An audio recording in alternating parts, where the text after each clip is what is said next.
The night had been just as uncomfortable as Ariana expected. Up on the Rams gallery, it was freezing cold, in spite of the warm cloak she'd brought with her.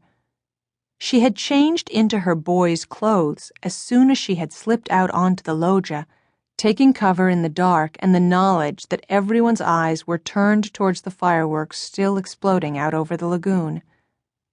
At midnight, the bells rang the hour from the campanile, nearly deafening Ariana, but she pulled her woolen fisherman's hat further down over her ears and shrank back against the bulk of the cathedral. When they stopped, she stepped forward and leaned over the marble balustrade, watching the crowd streaming towards the water and the waiting boats. Somewhere among them, tagging reluctantly at the end, would be her two brothers going home without her. Ariana pulled further into the shadows when she heard the old monk who looked after the museum going on his rounds. Her main fear now was that he would lock her out with the bronze rams until late the next morning. She had slipped a piece of wood in the jamb of the door out onto the loggia, just in case, but she needn't have worried. The old man lifted a blazing torch just high enough to see the balcony was empty, pushed the door to, and shuffled on his way. Ariana breathed out loudly and settled down to the long night between the two pairs of rams. They felt like some sort of protection, standing on either side of her, the left pair with their left forelegs raised, the right pair mirroring them, even though they were not exactly company. "Good night, Rams," said Ariana, making the sign of the hand of fortune and covering herself with her cloak. She was woken early by the shouts of the people who had come to clear up the piazza after yesterday's revels. She stretched her cold, cramped limbs and rubbed the sleep out of her eyes. She walked stiffly to the balustrade and looked down over the square to the colonnade behind the bell tower, and froze. There was a stranger there, a boy about her own age, risking death. He was obviously not Belleza, not even Italian by his clothing. Ariana had never seen anything so outlandish as what he was wearing.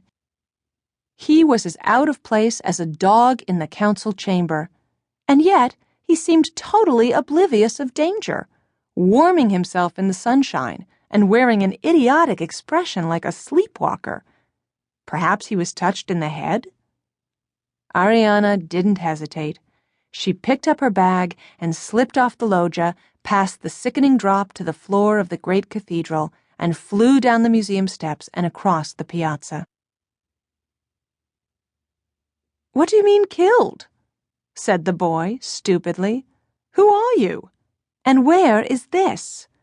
He gestured helplessly at the glittering sea, the silver domes of the cathedral, and the bustling square.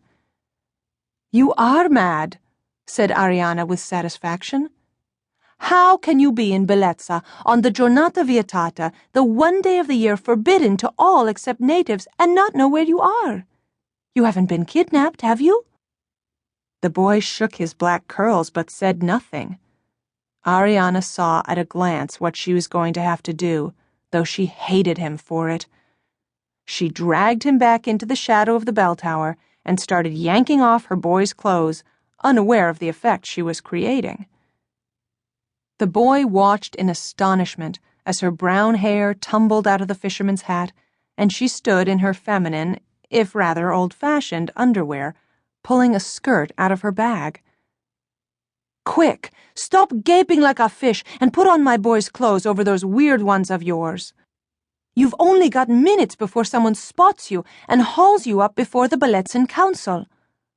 The boy, moving as if in a dream, obediently pulled the rough woolen trousers and jerkin on, still warm from the body of the extraordinary girl, while she dressed herself in more clothes from the bag, talking all the time. She seemed absolutely furious with him. "Almost a year it's taken me," she fumed, "to get this disguise together, and now you've ruined everything. I'll have to wait another year. And all to save the life of some half-crazed stranger. What's your name, by the way?"